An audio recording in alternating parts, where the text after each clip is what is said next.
All right, we're just going to give it a couple minutes for a couple of people to join. Is anyone still Christmas shopping, or is everyone done Christmas shopping?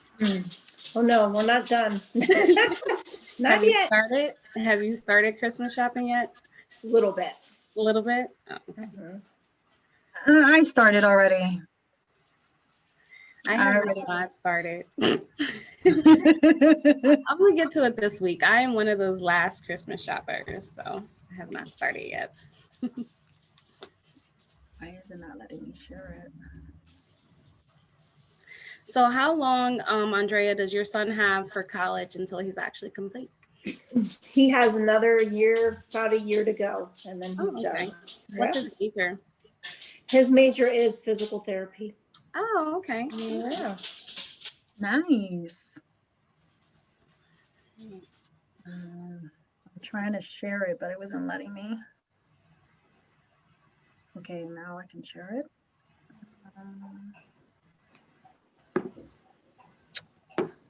Okay. It's not letting me do a watch party.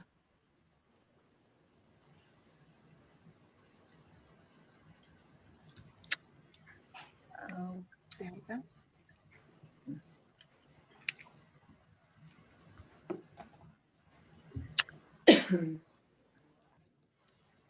It is okay.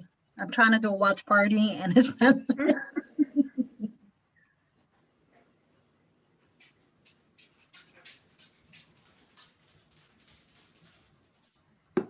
If you do share from the page and then click on your name, it should pop up. That's what I was just trying to do.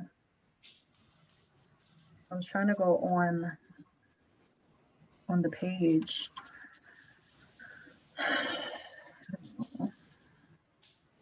Or you can just share it when we get done. Yeah, I might just have to do that then because it's not.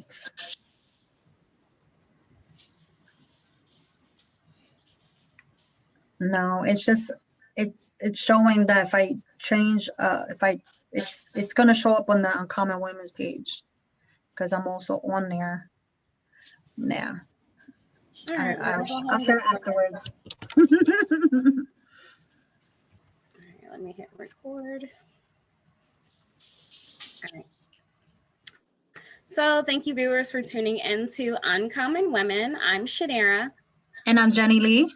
And we have a guest speaker, Andrea, today. She's going to be talking to us in regards to sex trafficking. Before we get into that, I would like to let you guys know who we are and what we're about. So again, we're a podcast to uplift and edify women. Men are more than welcome to listen as well. We focus on two things. We give people a platform to share their stories, their trials and tribulations in regards to what they've been through in life. And then we also give business owners as well as advocates or consultants that come on and share what they're doing in regards to the community. Today we have Andrea. She's going to talk to us in regards to sex trafficking. Before we get into that, Jenny's going to share a little bit of her story, her bio, in regards to, you know, who she is. Andrea McHenry, Executive Director within the Free Organization. Her heart's desire is to free and restore women coming out from sex trafficking. She discovered her passion while studying social work, and that is when the Lord gave her a vision to start this journey. Starting from volunteer work to a leader and advocating, Adriana pushed free forward to continue work for anti-human trafficking, education, and prevention. So we just thank you for the work that you're doing. Tell us a little bit about yourself. Is there anything that you would like to tell us that we didn't talk about? Yeah, so I was born and raised in Trenton, New Jersey. So I'm a Jersey girl, essentially, living in Berks County, which has been quite interesting. I have two kiddos. One is 21 and one is 18. And I have a stepson who's also 18. I've been with the kids in the Berks County area for about 16 years now.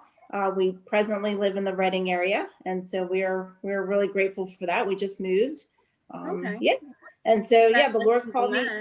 Yeah. So the Lord called me into anti-human trafficking work about 10 years ago, as Jenny said, as I was studying social work, and I said yes to that call, and it's been a ride ever since. That's awesome. That's awesome. So before we get actually into, what you do and how you're helping women, how was your life growing up? How was everything and overall growing up, in Jersey before you made the move to Reading and things like that? Yeah, so like I said, I was born and raised in Trenton, New Jersey. So Trenton is the capital.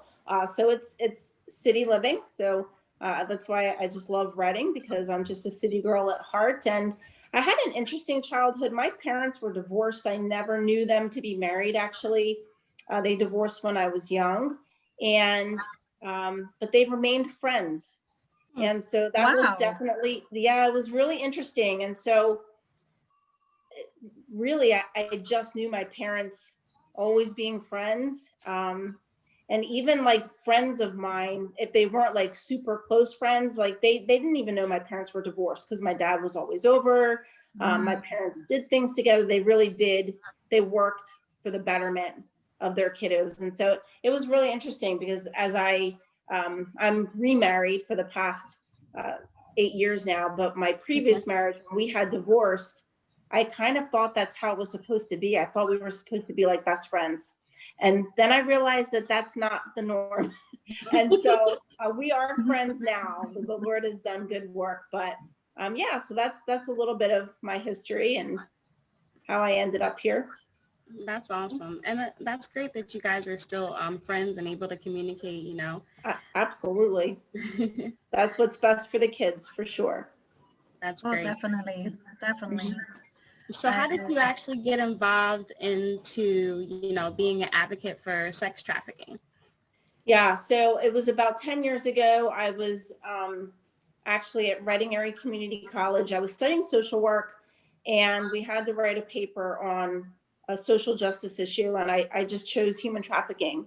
And as I was researching, I just could not believe that this was happening, not only all over the world, but right here in this area. And at that time, my daughter she was probably like 7. She's 18 years old now. So she was young. And I just could not imagine something like this happening to her. And just this righteous anger, if you will, rose up in me. And I just thought, this should not be happening. And it was really at that moment the Lord called me into anti-human trafficking work. And in 2015, I had the opportunity, like I started volunteering at Free many, 10 years ago, 9 years ago. And then in 2015 is when I came on as the executive director. Congratulations on the promotion. Thank for you. That too. Yeah. Thank you. So Adriana, so how does human trafficking affect our mental health? Oh my word. So when someone human trafficking, we just believe it's one of the worst crimes against human beings, right? Because when we're talking about human trafficking, it's a complex trauma. And so if someone is raped, that is a terrible, horrific, one-time event, should never happen to anybody. And I just want to say, we're talking about some sensitive things today. And so if there's anybody listening where maybe you feel triggered, or it's bringing up some stuff, I just want to encourage you to speak to someone you trust, a counselor, a loved one, or tune out. If this is something that's triggering things, don't listen. That's probably not the thing to say on a podcast, but we don't want to, re-traumatize anyone. And so I just want to give that out at the onset, that this is sensitive stuff, and this can kind of bring up some painful things for people. And so, if you have someone that's raped, that's a one-time horrific event. When you're a victim of human trafficking, you are essentially being raped. For us at Free, we focus on sex trafficking. We don't really focus on labor trafficking. So today I'm really talking about just sex trafficking. When you are sex trafficked, you are raped over and over and over again. And that's really considered a complex trauma. So you are being continuously traumatized physically, emotionally, spiritually, every way, over and over and over again, day in and day out, and you can't get away from your trafficker. And so that's what's considered a complex trauma. So that absolutely affects people mentally.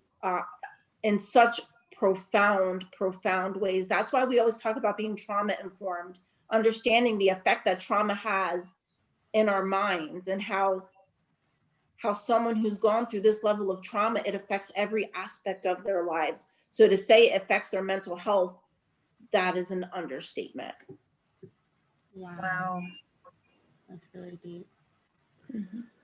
Without going into much detail, you know, based on like the privacy of the women that you helped, what's some tragic stories you may have encountered with women that's, you know, was escaping from human trafficking? Yeah.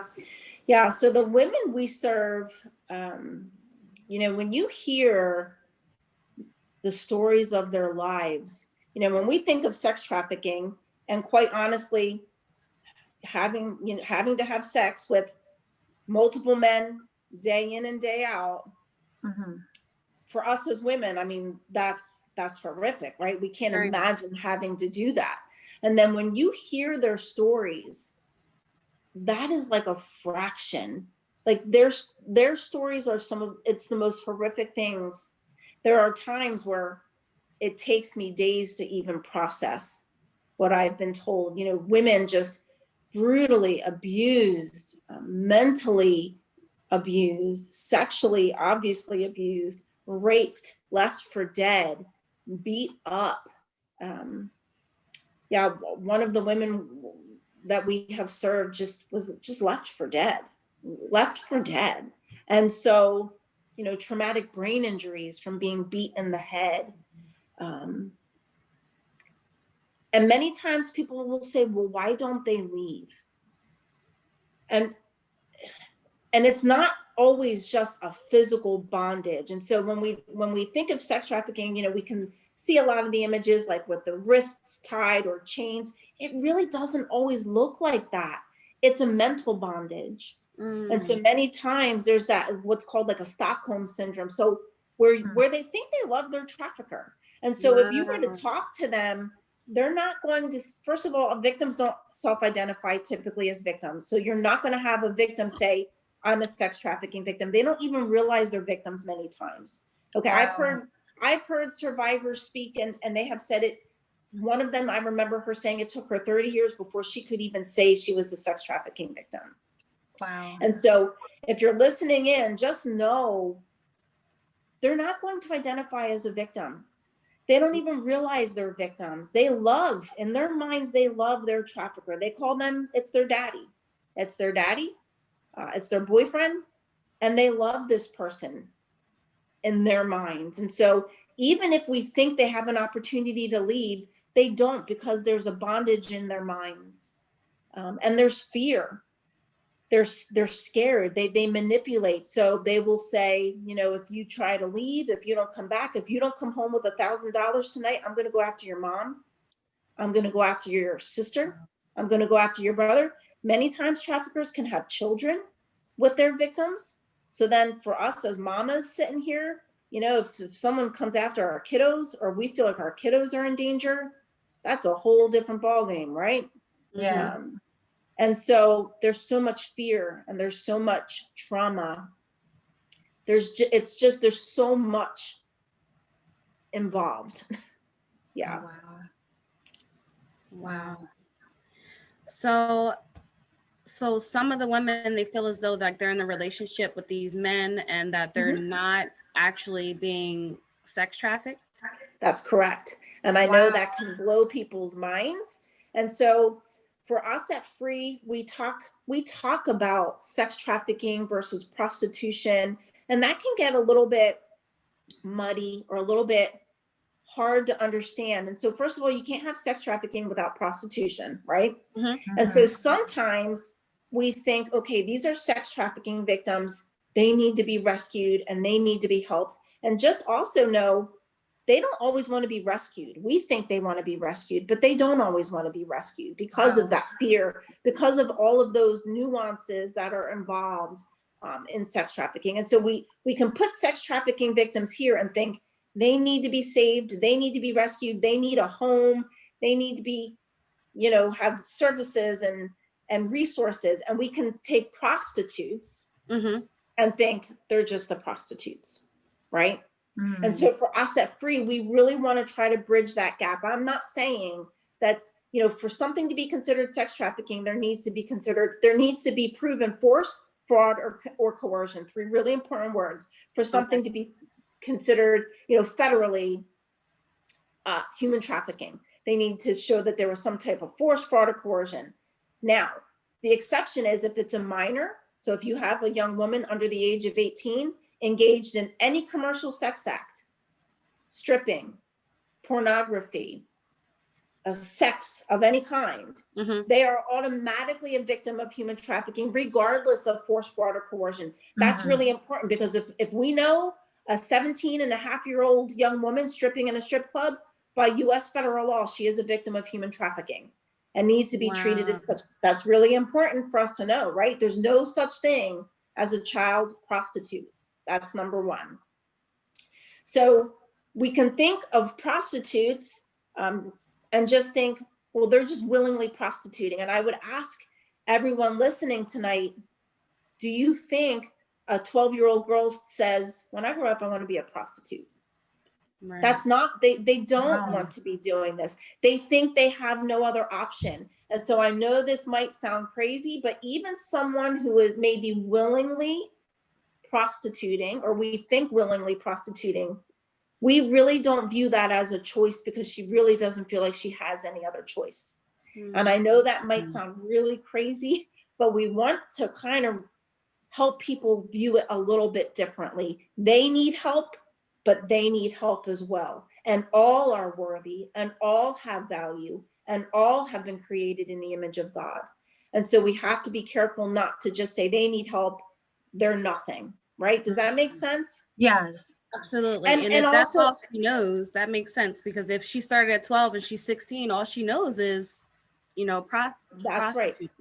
The majority of trafficking victims have been sexually abused as children. The majority come from broken homes, have been victims of physical abuse, emotional abuse, are coming from drug addiction, or traffickers will use drug addiction as a way to keep them compliant, keeping them dope sick. I'm gonna withhold drugs from you until you go do what I want. And for, you know, if you're not an addict, if you don't know, I've never been an addict, but I know coming off of drugs, from what I've been told, or being dope sick is a horrible thing. And so that's a way to keep them compliant. The women, we have never served one victim of either sex trafficking or prostitution, okay, who has not been sexually abused as a child, who has not grown up in the foster care system, broken home, homeless, out on the streets at 16. And so we then say, well, she's a prostitute, that's what she's choosing. Really though? Not really. There's a lot more involved in that. And when she feels like that's all she's worth, you know, so let's kind of view that a little bit different. And also know 9 out of 10 prostituted women are pimp controlled. They might tell you they're a prostitute and willingly and doing it on their own, but majority of the time there is a pimp there taking a cut of that money. Wow. Okay. Yeah. Wow. Okay. Adriana, would like the statistics, and with everything, you know, how a majority where by a month, is there any way in a month where there's a rise for human trafficking? Well, so this is kind of debatable. And so many people will say, like, you will hear Super Bowl Sunday, because I heard that's a time where a lot of men are gathered together. And so you'll hear those statistics, but in recent years, you will hear many experts in the field say, not necessarily, because they don't want to make it sound like this day so many people are being sex trafficked, when in reality, every single day, millions of people in this world are being sex trafficked. And so can we say, you know, whether it's Super Bowl or the Olympics, times where there's big crowds of people, where there can be a spike in the demand to buy commercial sex? Sure. I'm sure there's spikes in those days, but we want people to know this is happening every day, all over this entire world, right down to Berks County. Oh, okay. That makes sense. That makes sense. Mhm. Has your organization ever been threatened by a prostitute, pimp or dad or however you want Mhm. to Yep. call it? Mhm. We never have. We never have. And so that's also a misconception sometimes is, you know, many times, like, what do we have to go by? Like movies, like I know there's a movie Taken with Liam Neeson, Yeah. and people kind of think that's what it looks like. And I can't speak of what human trafficking looks like overseas. I don't know necessarily what it looks like in India or Thailand or Cambodia, where we know it's super prevalent. But Right. Mhm. I can tell you in America, it doesn't necessarily look like an abduction. It many times is a family member. It's Wow. someone that they know. It not so much like someone being abducted. Does that happen? Absolutely. There's missing people all over the nation. Missing minors all over the nation. They say, like the National Center for Missing and Exploited Children, say like 1 or 2 out of 6 missing children are considered to be victims of human trafficking. So is a pimp coming and threatening us? No, that's never happened to us. Is that typically what happens? Believe it or not, no. There's been some research done of like restorative care homes across the nation, like has, pimps coming onto the property. And it What? really doesn't happen very much because Wow. that human being, that person is easy to replace, unfortunately, right? And Mhm. so Wow. are they coming onto the property? Are they coming near us? Are they threatening us? No, that's not happening. Could that happen? It could. Do we have safety protocols in place? You better believe we do. Okay. Okay. Do we have security and things like that? Absolutely. But is that, is it kind of like a movie? And it really doesn't happen that way. Okay. Okay. Mhm. What are your ways in your organization that helps women that has been sex trafficked? Yeah.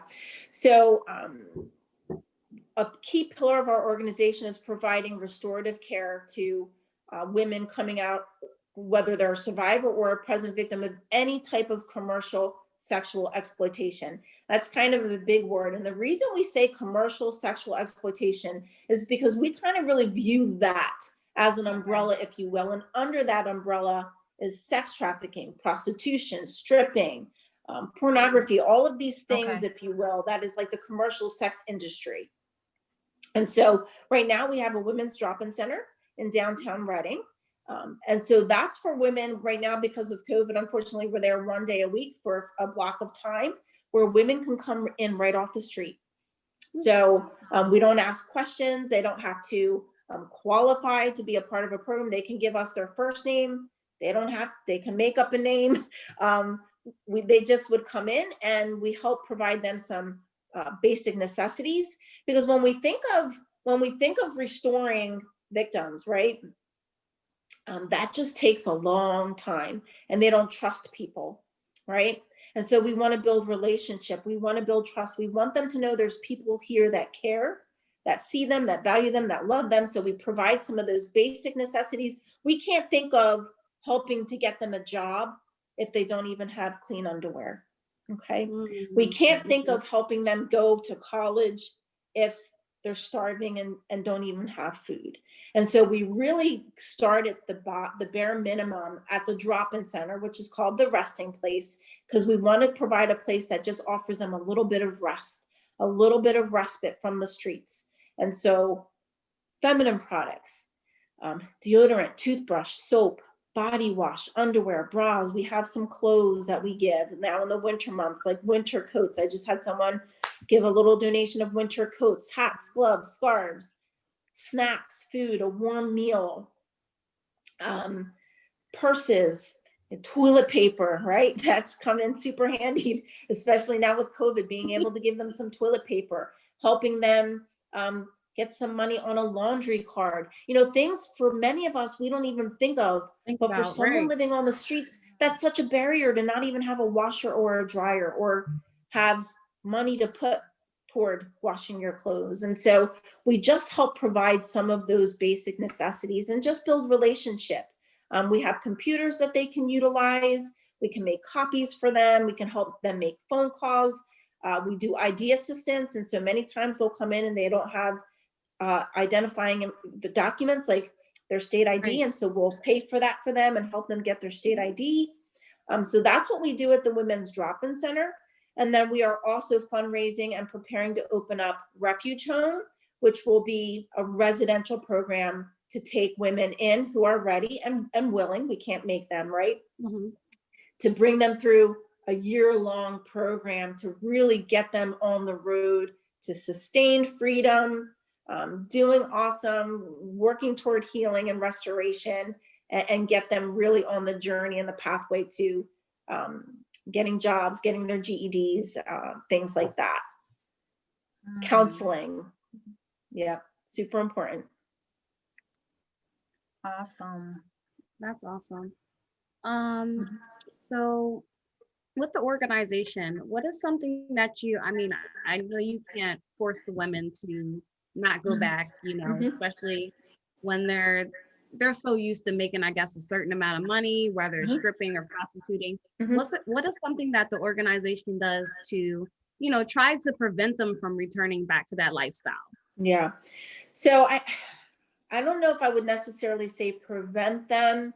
I would say it really is, it's long-term walking with them, letting them know no matter what, we're still here for them, even if they make a mistake, even if they go out and use, even if they go out and prostitute, you know, we are still here. There's no shame.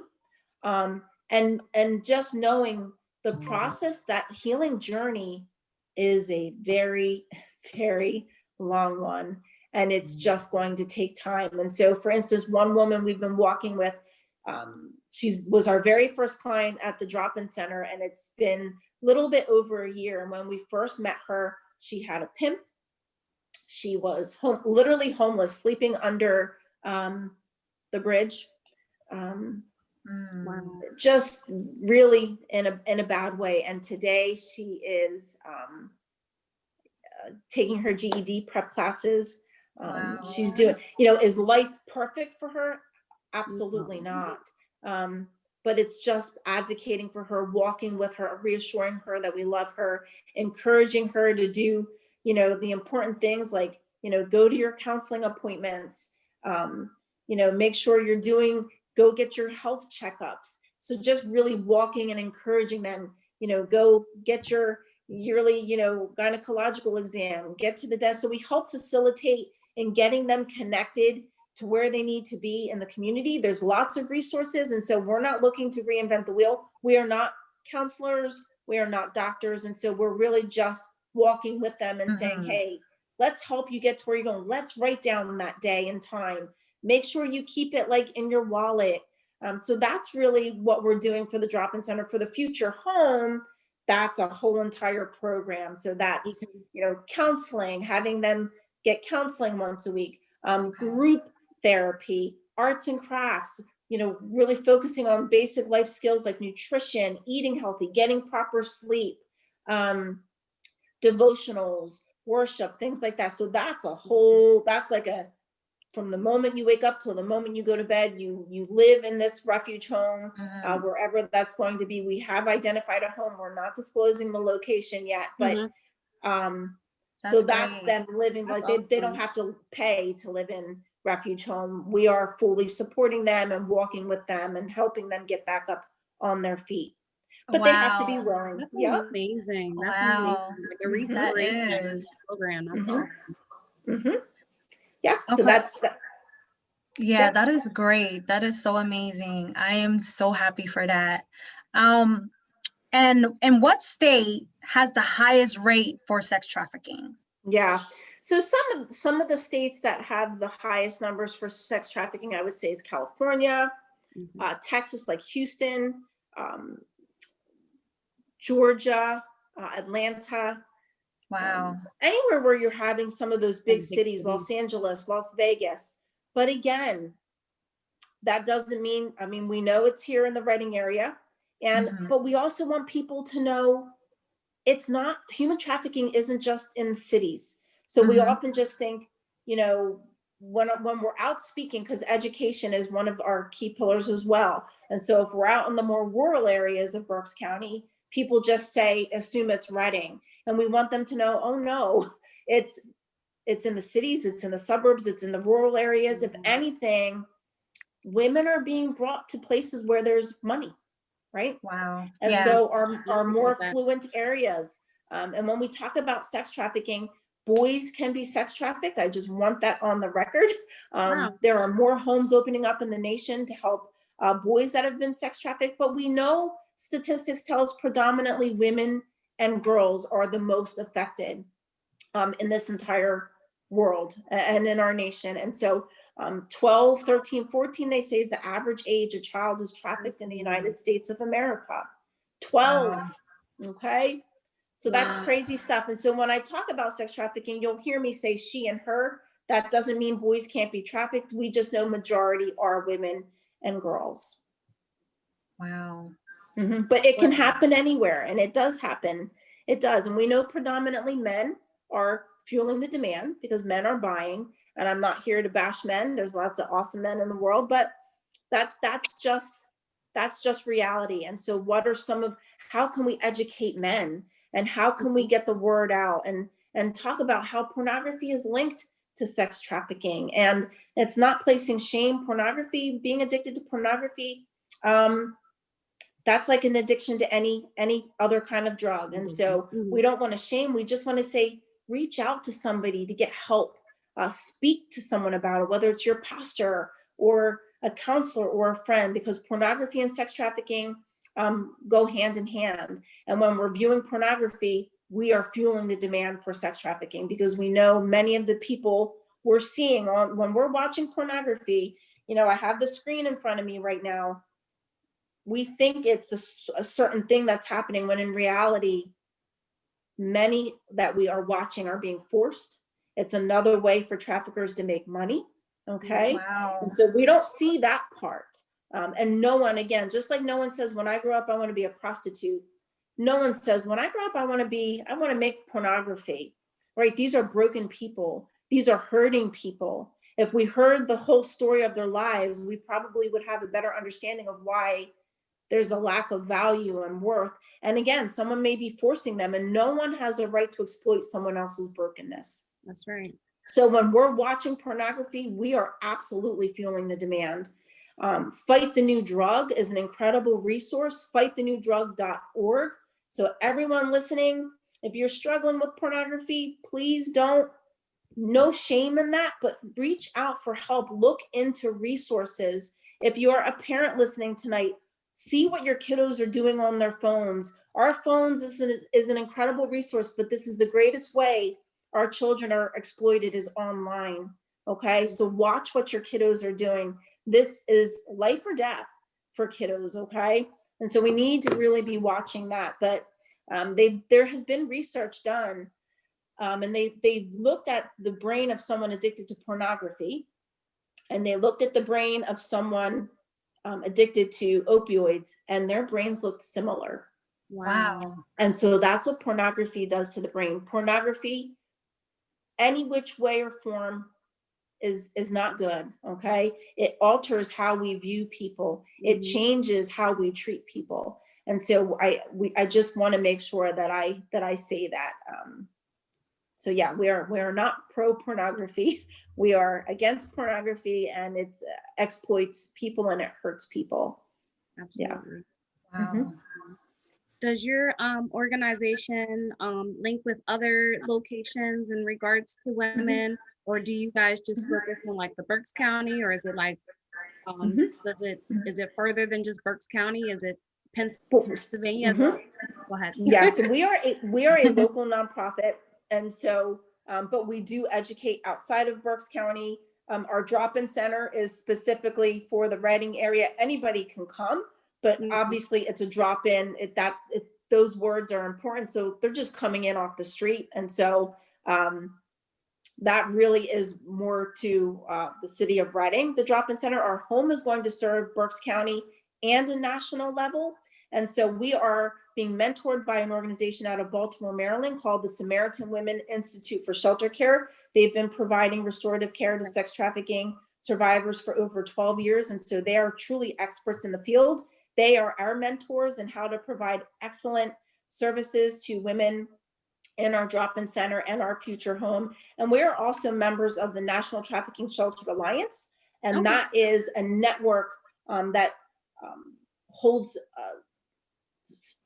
people that have residential services or drop-in centers that are providing services specifically for trafficking survivors, victims, sexually exploited people. They kind of hold that accountability, and so we are members with them as well. To stay current and make sure we're doing the very best we can. Of course, we partner with other organizations, and we'll refer women to other places if we feel like, you know, there's specific services they need that we can't provide. And so, yeah, we can't do this work in a vacuum. We can't do it being siloed. We have to work together. One thing we always say is this is not the work of just one organization or two or three. This is the work of all of us coming together. And maybe you guys don't run an organization for human trafficking, but you still hold a key, if you will. You still hold a piece of the puzzle. And we want people to know we all need to come together to keep our communities safe and to really eradicate and dismantle sex trafficking from happening in our communities. Wow. Amen. Okay. That's awesome. What are signs to look for in women who have experienced sex trafficking? What can we do to assist, or how to go about it? Yeah. So get educated. So even what we're doing here now, just get some education. So what we can look for, if you are a healthcare provider and you have a patient that comes in with someone else, and that person is doing all of the talking, and the patient, it doesn't seem to be talking, that could be a red flag. Something's going on. If you are a teacher and you have a student that was super extroverted and now is really kind of introverted and quiet, that could be a red flag. If you have a child, whether in your family, or again, if you're a teacher or Sunday school, you know, who you know doesn't have the means to buy, you know, fancy purses and fancy clothes and shoes or nails done, and all of a sudden they're coming in with, you know, their nails done and looking, you know, more expensive clothes than that, you know, they can really afford. Like, that's a red flag. You know, who's maybe grooming them, who's buying them this stuff to gain their affection, because that's what a trafficker will do. They will groom that person, give them lots of gifts. So that's definitely a red flag. If you're seeing someone maybe that you're friends with, and you know, if it's a minor and they have an older boyfriend, that's definitely a red flag. If you hear that your friend is in a relationship and there seems to be more control, like, you know, he's getting her isolated, that could be a red flag. So there's lots of things to be looking for. If you're driving by nail salons or massage, you know, parlors, and something's looking shady and you see lots of men coming in and out, that's definitely a red flag. And we have them in Berks County. Well, they're in Berks County. We have shady stuff happening around here. And so we have to be really listening and looking and be ready to ask questions. Are you safe? Do you need help? Is someone hurting you? Do you feel like you have lost control over your life? Like, ask the questions. Okay. That's important. Those are some good questions. So, are you safe? Do you need help? What was the other one that you said? Do you feel like you're being controlled? Do you feel like you're not able to do what you want to do? Is someone hurting you? You know, cutting. If you see someone that you're seeing cutting, you know, cutting is a way they deal with pain many times. And so the majority of the women I've not seen one. I personally have not been in contact with one victim or survivor of sex trafficking or exploitation that hasn't been sexually abused as a child, that hasn't been addicted to drugs. And a cutting is a big one. So if you're seeing cuts, burns, they use that as a means to kind of deal with the Their trauma. pain. Yeah, so that's another big one. So if we have students in class where you're seeing a lot of cutting, to be able to say like, what's going on? And not that that means they are a victim of sex trafficking, but we want people to know, just like we may think, well, maybe they're seeing abuse in the home. Maybe there's, maybe they were sexually abused as a child. Maybe this, maybe that. We just want it in the forefront of people's minds. Maybe they're being sex trafficked. And remembering, sex trafficker can be mom, sex trafficker can be dad, sex trafficker can be aunt. When we talk to kids in the city, you know, when we go out and do prevention work, we did one event one time in the city of Reading, and they started to tell us that they were trafficked, and it was by family members. Wow. Right? And so it's not, when we think of a sex trafficker, whether we want to admit it or not, like a visual will come into our minds of what a sex trafficker looks like. That's not really what it looks like. Okay. And so many times it's familial, meaning a family member. Wow. Mm-hmm. That's crazy. I would So have we never thought need like to a know. mom or a father, you know, would Mhm. exploit their children like that. That's just Absolutely. Every day, all the time, all over, in our backyards, closer than we think. And there doesn't, you don't need to be moved for it to be considered sex trafficking. And so we often think she's being taken here, she's being taken, which happens, that's absolutely happening. But you can be sex trafficked out of your own home. You don't have to go anywhere, right? You can be trafficked right out of your own home. And so there doesn't need to be movement. Okay. wow. Wow. How can we as a community, you know, as helpers for your organization, how can we actually help you guys in regards to, you know, making this movement bigger than what it is, or just any regards to any supplies that you might need? How can we help you? Yeah, so lots of ways. And so we're always looking for people to make donations of tangible items to our drop-in center. So whether that's soap, you know, gift cards, deodorant, toothpaste, things like that. We take women only, as far as volunteers serving within the drop-in center. We can only have women serving in there just because of the sensitive nature of what's going on. That's a whole process. You would have to reach out to Brittany, who was our volunteer coordinator. That's a whole volunteer packet. We need, you know, criminal background check clearances, things like that. We do prayer and outreach monthly in Reading. Join us for monthly prayer and outreach. You can just show up and come with us out on the streets. We pray. We bring like purses, bless women as we go. Like now that it's cold, we'll bring you know, scarves, hats, and gloves, things like that. In the summer months, we'll bring bottles of water or ice pops, things like that. Make connections for us. And so make a connection in your school, in your business, in your job, in your church, to have us come out and speak and educate, because education is key. When we know better, we do better. Right. Have a book club, have a book study. We have resources on our website, freefromht.org. We have a resource page. Do a book club with your friends. Start talking about it. Get a prayer group going. Start praying about it. We need people praying. We have an intercessory prayer team at Free. If you're an intercessor and you're a prayer warrior, let us know. We will add you to our intercessory prayer email.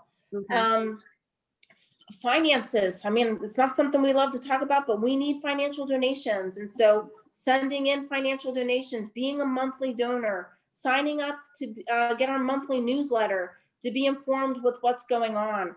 If you go to our website, if you go to our Facebook page, you can find every piece of information you need of how to partner with us in this fight and really setting captives free. Before we go into the information for you, do you have outreach going on for this month? Do you have a date, or is there a certain date that you do it every month?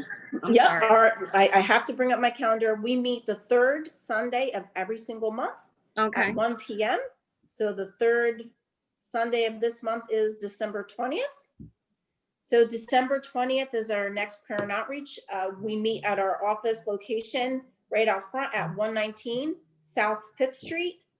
So if you're familiar with like the library on 5th and Franklin, we're just across the street, like in the middle of the block. We meet there, and then we just start walking and we pray and we just bless women with little gifts as we go. So that's December 20th, Sunday at 1 p.m. And we typically just walk for an hour. Oh, okay. Thank you so much for that. Mm-hmm. Wow. How can we reach? Oh, go ahead. Go ahead. No, go ahead. No, I just want to say real quick, of course, we want to see victims physically set free. We want to see them emotionally set free. But for us at Free, the ultimate is for them to be spiritually set free, which we know can only come through Christ. And so I just wanted to make sure I said that. That's awesome. So the organization's called Free, F-R-E-E. It's Freedom and Restoration for Everyone Enslaved, or we just go by the acronym FREE because that's a lot to say. Yeah. How can we reach Free? You can email me. It's Andrea at freefromht.org. And then I can help get you directed to wherever you need to be. If it's whether it's Brittany, our volunteer coordinator, Lauren, who's our prayer and outreach leader. But if you email me, I can help get you to where you need to go. Our phone number is 610-743-4243. So whether you have some questions, if you need some help, you can call us at any time. I do also want to share the National Human Trafficking Hotline number. It is 1-888-373-7888. You can always call there to get help. If you're needing help for Berks County area, they're going to probably shoot you back to us because we are on their registry. But you can also call that number to report a tip. So maybe you see a massage parlor by your house and you're like, that place is shady. You can call 1-888-373-7888, and you can let them know that you're seeing this happening at a certain location and report that tip. It's anonymous, 1 million different languages. Okay. So that's a really important number. You can also text 233-733 for help or for information as well. Thank you. And I'll also add that to the bio when we do audio. So that way all your information is listed as well as the national number in the text. I think that's really cool how they have a text number that you can text as well. Yep. What is something that you would like to tell women that's listening, or just anyone in general that may be in danger and not even sure if they're aware of what they're going through is a crime? Find somebody that you believe is safe. Let them know you need help. And again, if there's, people will often say, what do I do if there's an emergency? Call 911. We always want to say that if you are in an immediate emergency and you are in a dangerous situation in that moment and you need help, call 911. Okay. But share with someone that you trust. Talk to somebody about it. Call us. Call 610-743-4243. We can help get you resources. We can help get you on a road if that's, to recovery, if that's something you desire. Just let someone know. Let someone know. There has to be, try to find that one safe person that you can share with. And I know for someone listening, maybe you feel like you have nobody safe in your life, but you can reach out to me. You can reach out to these women here. You can reach out to someone to get some help. You're not alone. We want you to know there's people that love you. There's people that care. Yeah. Absolutely. Wow. Thank you so much, Adriana. Thank you for what you do. Thank you for sharing and just doing what you do for these women. And and a lot of women, I don't think a lot of women like have such a passion that you do And, you know, it's to go out there and to spread the awareness. And that is really amazing, really amazing. And, you know, and like you said in the beginning, sex trafficking is not often talked about, but should be talked about. And thank you so much for coming on and sharing your story. Amen. Thank you so much for having me. You're welcome. And also, we have one question that we always ask our guest speakers. What makes you uncommon? Oh my gosh, I don't know. I was like, what makes me uncommon? I don't know. I don't like to think I'm, you know, as a follower of Christ, that I don't like to think there's anything super special about me. Jesus is the one that does it all. But I would say what makes me maybe uncommon is I will do whatever the Lord tells me to do. I will be obedient, even if it costs me everything. I will do whatever he says. And that's not always the easy thing to do. That's definitely not always the common thing to do. Many times when we move in obedience with the Lord, sometimes we can feel really alone. It can feel really hard, but it's so worth it. And so I guess I would say maybe that's what makes me uncommon. Although I hope, you know, any followers of Christ, we need to be ready to do what he says. And sometimes it's just like, oh no, Lord, I'm not. I don't want to just do listening that, to what he's saying. Absolutely. We have to be obedient. And so I will be obedient no matter what. So you're obedient. That's what makes you uncommon. Amen. Amen. Thank you. Thank you again, Adriana. And thank you to our viewers for listening in. I also want to mention our website, www.uncommonwomen.net. Go check it out. Go check out our merchandise. And also follow us on YouTube. And we're also on other platforms. Make sure you like, you follow, and comment.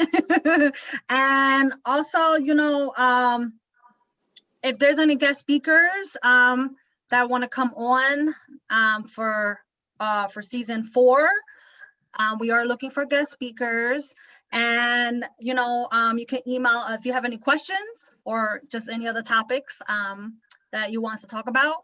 You know, just email us at www.uncommonwomenpodcast@gmail.com. And our next episode is going to be our last episode for this season. So check us out on our next episode and stay uncommon. Bye, guys. Man, God bless you. Thank you. You're welcome. Thank you. Bye-bye.